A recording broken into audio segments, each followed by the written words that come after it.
Assalamualaikum warahmatullahi wabarakatuh. Sahabat semua yang dirahmati Allah, di video yang kedua ini kita akan membahas apa itu i'rab. Memang kata i'rab sesungguhnya ada dua makna paling tidak. Makna yang pertama adalah i'rab itu analisa i'rab. Jadi sebuah pembahasan tentang kata dalam kalimat. Nah, misalnya di pesantren kita mengatakan, ayo kita mengi'rab kalimat ini. Ayo kita mengi'rab surah Al-Fatihah, misalnya begitu. Ada sebuah buku yang judulnya I'rab Ayatil Quran. Itu artinya berarti menganalisis kata-kata di dalam ayat Al-Quran satu persatu. Nah, tetapi ada makna i'rab yang lebih sempit dan itu yang akan kita pelajari pada video kedua ini. Selamat menyimak tayangan berikut ini. Kita akan membahas sekarang makna al-i'rab atau arti kata dari al-i'rab. Sering kita mendengar istilah ini, tetapi mari sekarang kita bahas secara lebih detail. Al-i'rabu, ini definisinya, huwa taghyiru akhiril kalimati lidukhuli al-awamili 'alaiha. I'rab adalah pengubahan. Taghyir itu pengubahan akhiril kalimat, akhir kata ya. Kalimat adalah kata, baik itu fi'il maupun isim, lidukhuli al-awamil 'alaiha, oleh karena masuknya awamil. Awamil ini jamak dari amil ya, jamak dari amil, artinya faktor yang mengubah ya. Jadi pengubahan dari akhir kalimat atau kata, dan ingat perlu ditegaskan sini akhir itu artinya huruf terakhir, bukan huruf yang tengah atau di awal. Nah, sebabnya karena ada faktor yang mengubah. Nah, kita akan bahas lebih lanjut. Sekarang kita akan bahas aqsamul i'rab, jenis-jenis i'rab. Jenis perubahan itu ya, jenis perubahan ada 4. 1, ar-raf'u dalam kurung al-marfu'u lil ismi wal fi'li. Pertama adalah ar-rafa'. Perlu dihafalkan saja dulu ya. Rafa' atau ar-rafa'. Kemudian kata yang dirafa' itu namanya marfu', baik isim maupun fi'il. Kalau isim berarti isim marfu' atau fi'il marfu'. Ini di sini disebutkan lil ismi wal fi'li. Jadi dia berlaku untuk isim maupun fi'il. Yang pertama, yang kedua, an-nasb. An-nasb. Nasab dalam bahasa kita yang mudah disebutkan nasab. Nah, kemudian isim dan fi'ilnya namanya isim mansub atau fi'il mansub. Berlaku untuk isim dan fi'il. Kemudian yang ketiga, al-jar awil khafd. Cuman yang lebih dikenal adalah al-jar ya. Yang banyak dipakai adalah al-jar. Nah, kemudian isim yang dijar atau punya status jar namanya isim majrur. Lil ismi, hanya untuk isim. Jadi tidak ada fi'il yang majrur. Khusus rafa, nasab dan jar ini untuk isim ya. Kemudian al-jazm yang keempat ya, al-jazm. Kata yang dijazm namanya kata majzum, fi'il ya, khusus untuk fi'il. Baik, dengan demikian jadi ada isim marfu, ada isim mansub, ada isim majrur, tetapi tidak ada isim majzum. Ada fi'il marfu, ada fi'il mansub, kemudian ada fi'il majzum, tetapi tidak ada fi'il majrur. Baik, jadi seperti yang saya katakan tadi, kita harus menghafalkan. Hafal saja istilah ini. Mungkin ada di antara Anda yang bertanya artinya apa masing-masing. Oke lah, arti secara bahasa, ar-rafa' itu artinya mengangkat, an-nasab itu menancapkan, al-jar menurunkan ke bawah, al-jazm memutus. Mungkin makna ini tidak terlalu penting untuk difahami karena ini yang penting adalah kategorisasi perubahan. Jadi nama dari kategorisasi perubahan. Dihafalkan saja rafa, kemudian isim dan fi'ilnya namanya isim marfu atau fi'il marfu, nasab, mansub, jar, majrur, jazm, majzum. Kemudian sekarang tanda. Jadi ketika orang berbicara tentang i'rab, maka ada satu pertanyaan yang harus dijawab adalah tanda dari masing-masing i'rab. Nah, sekarang alamatul i'rab al-asliyah. Tanda itu ada dua nanti, ada yang asliyah atau asasiyah, yang pokok, nanti ada yang far'iyah, yang cabang atau penggantinya. Nah, ini juga mudah dihafalkan. Kita punya 4 harokat ya, yang sudah kita ketahui insyaallah. Pertama, rafa. I'rab rafa itu tandanya adalah dhammah. I'rab nasab tandanya adalah fathah. I'rab jar tandanya adalah kasrah. I'rab jazm tandanya adalah sukun. Mudah bukan? Nah, pertanyaannya adalah pada isim yang seperti apa tanda-tanda asli ini berlaku? Ini semua terjadi pada isim mufrad ya. Terjadi pada isim mufrad yang munsharif. Nanti ada mufrad yang ghairu munsharif. Ini mufrad dan munsharif. Dan perlu juga Anda ketahui bahwa sebetulnya yang namanya isim itu umumnya adalah munsharif ya. Isim mufrad itu umumnya munsharif.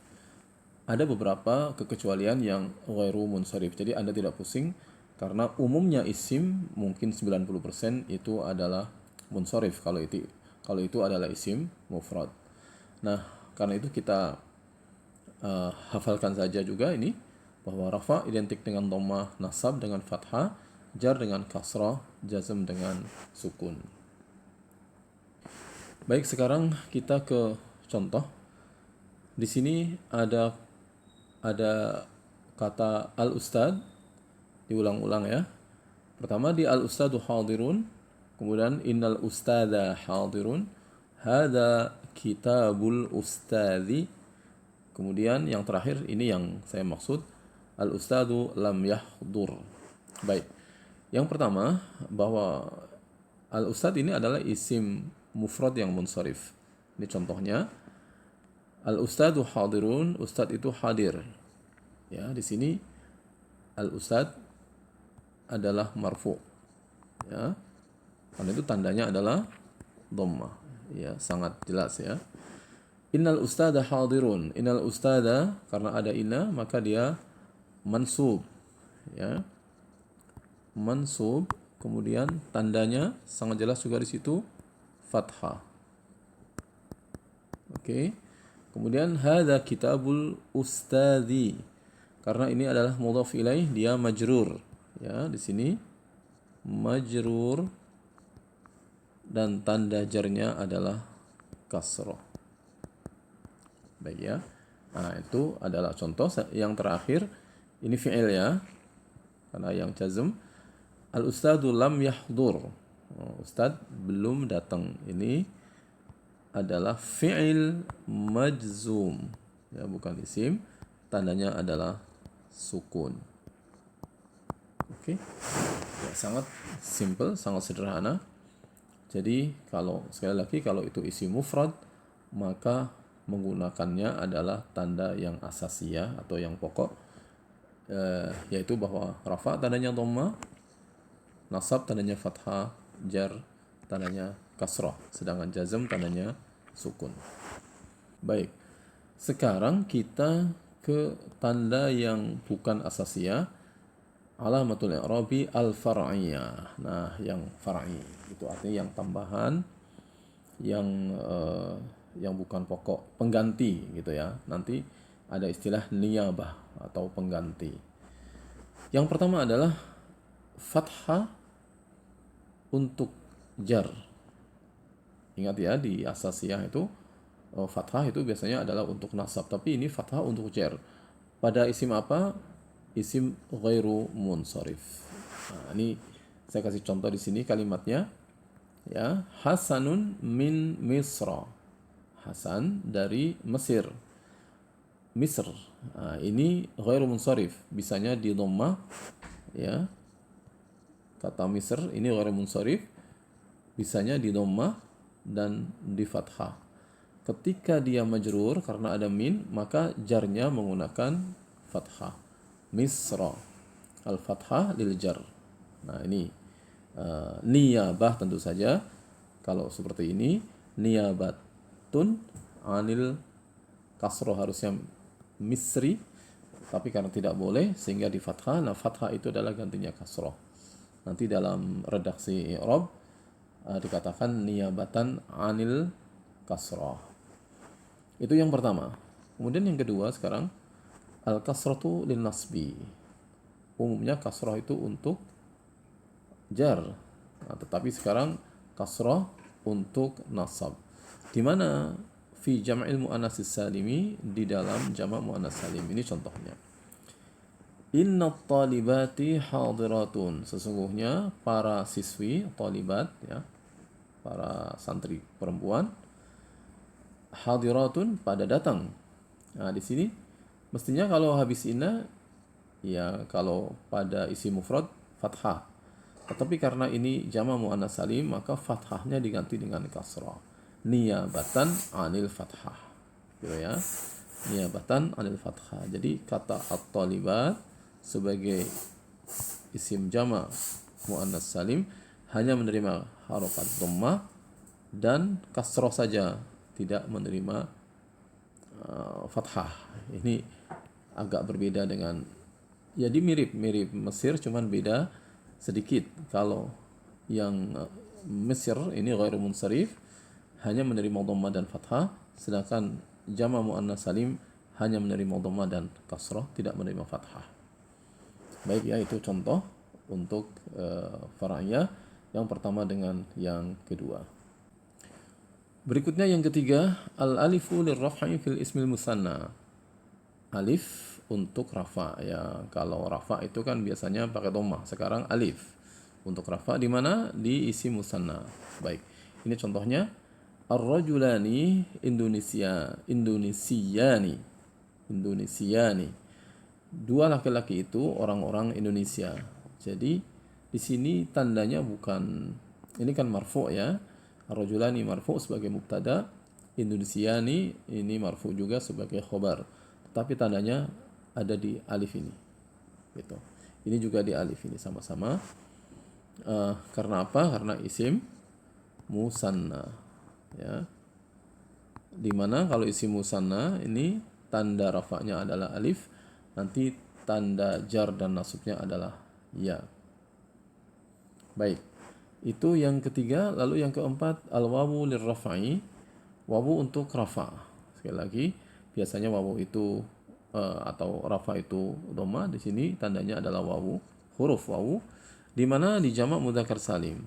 Nah, ini contohnya, al-mudarrisuna turkiyuna.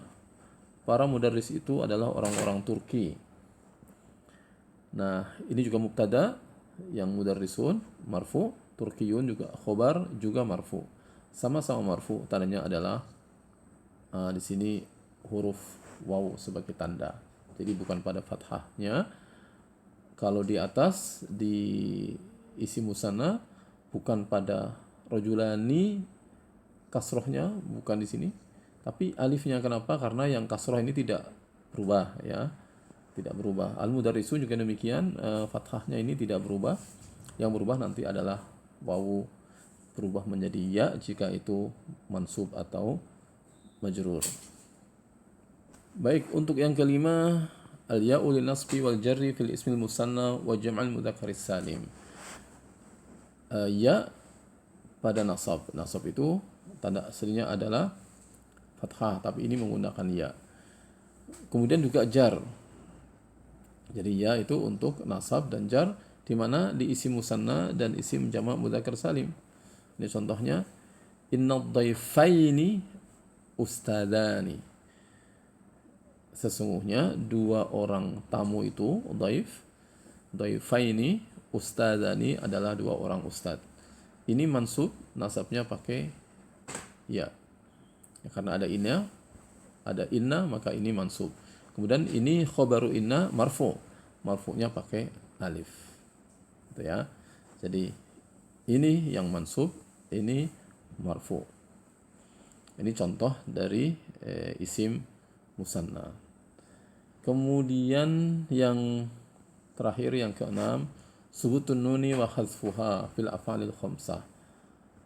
Menetapkan nun dan membuang nun. Contohnya at-tullabu yal'abuna. Para siswa itu pada bermain. Ya, yal'abuna di sini ada nun. Ini ditetapkan. Nanti kalau karena ini dalam keadaan rafa ya, fi'ilnya adalah fi'il marfu.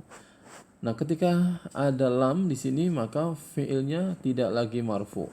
Ya, tetapi majzum. Jazmnya dengan apa? Membuang nun. Tadinya ada nun di sini, kemudian dibuang. Ya. Nah, namanya membuang nun. Jadi membuang nun dan menetapkan nun ini pada af'alul khamsah. Namanya ini adalah al-af'al al-khamsah. Apa itu al-af'alul khamsah? Nah, ini penjelasannya panjang. Nanti insya Allah ada di video yang lain. Ya, itulah contoh-contoh atau saya kira bukan contoh, ini sudah lengkap ya. Tanda-tanda yang secara far'iyah, bukan tanda asasiyah tapi tanda far'iyah yang terjadi pada beragam isim. Berikutnya adalah hamilul i'rab. Sekarang kita membahas tentang faktor yang mengubah i'rab. Di definisi awal tadi kita katakan bahwa i'rab adalah pengubahan di akhir kata oleh karena masuknya faktor pengubah. Nah, sekarang kita bahas apa itu faktor pengubahnya. Baik ya. Yang pertama adalah al-amilu al-lafzi. Faktor yang berupa lafadz. Lafadz itu kata ya atau kalimat. Karena kelihatan. Wahwa apa itu? Kalimatul huruf. Nah, kita sudah mungkin pernah mendengar istilah kalimatul huruf, yaitu yang huruf-huruf seperti min, ila, an, anna, kana, inna dan seterusnya, huruf-huruf. Jadi selain isim, selain fi'il yang mempengaruhi keadaan atau i'rab dari isim ataupun fi'il. Nah, itulah yang mengubah, ya kan? Misalnya al-asru ini aslinya ya kalau sebagai mubtada marfu adalah al-asru, tapi karena ada wawu di sini adalah wawu harf jar, wawu qasam menjadi wal asri. Nah, jadi yang membuat asr adalah majrur karena adanya huruf wawu. Nah, wawu ini disebut sebagai amil lafzi. Ini contoh dari amil al-lafzi. Kemudian yang kedua adalah al-amil al-ma'nawi. Yang maknawi berarti yang bukan lafzi, yang kita mungkin sudah mengenal di video sebelumnya, ada yang namanya mauqi'. Jadi apa namanya? Jabatan kata mauqi' ya, yang maknawi itu ini mauqi' al-kalimat di dalam jabatan kata di dalam jumlah dalam kalimat. Saya akan memberikan contoh dua ayat Al-Qur'an di sini. A'udzubillahi minasyaitonirrajim wal 'asri innal insana lafi khusrin dan idza jaa nasrullahi wal fath. Ya, wal 'asri ini contoh dari majrur karena adanya wawu. Nah, sudah saya jelaskan sebelumnya. Innal insana, al-insana di sini mansub karena adanya inna. Lafi khusrin, fi harf jar, khusrin menjadi majrur. Majrur ini disebabkan oleh adanya fi. Oke ya. Berarti wawu, inna dan fi di sinilah yang disebut sebagai amil lafzi. Ya. Sangat jelas bukan? Jadi untuk amil lafzi sangat sederhana. Anda lihat saja ada huruf apa di situ, hurufnya yang menasabkan atau yang menjarkan. Ya, nanti kalau fi'il ada yang huruf yang menjazamkan, maka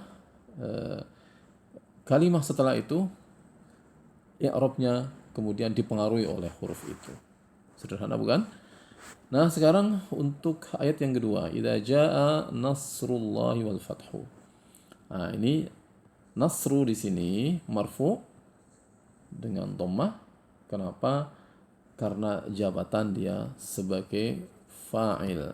Nah, ini tidak ada kaitannya dengan huruf ya, tapi dengan jabatan, sehingga kita harus paham dengan baik. Kemudian Allahi di sini majrur. Majrurnya bukan karena huruf tetapi karena posisi.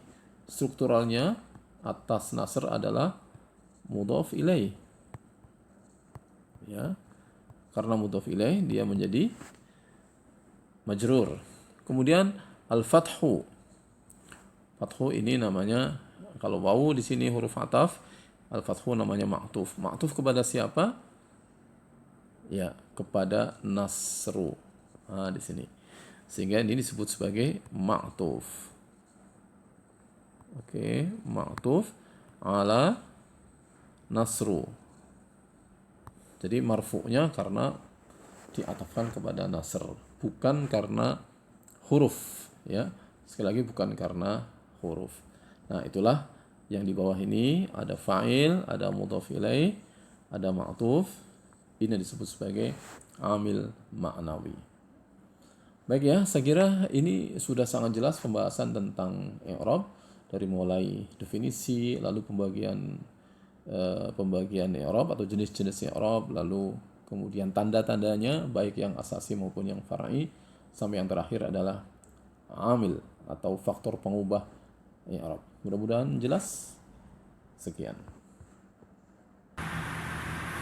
Ya, kita sudah membahas tentang i'rab secara lengkap, dari mulai definisi i'rab, jenis-jenis i'rab, lalu tanda yang asliyah, yang utama, tanda far'iyahnya, dan mudah-mudahan tentu saja Anda bisa memahami dengan baik. Dan mari ikuti terus serial video ngaji Nahwu Sharaf ini agar kita semakin dekat untuk dapat memiliki kemampuan membaca teks bahasa Arab sesuai dengan yang kita inginkan bersama. Jangan lupa dukung melalui subscribe, dan kita ketemu lagi insyaallah di video yang akan datang. Assalamualaikum warahmatullahi wabarakatuh.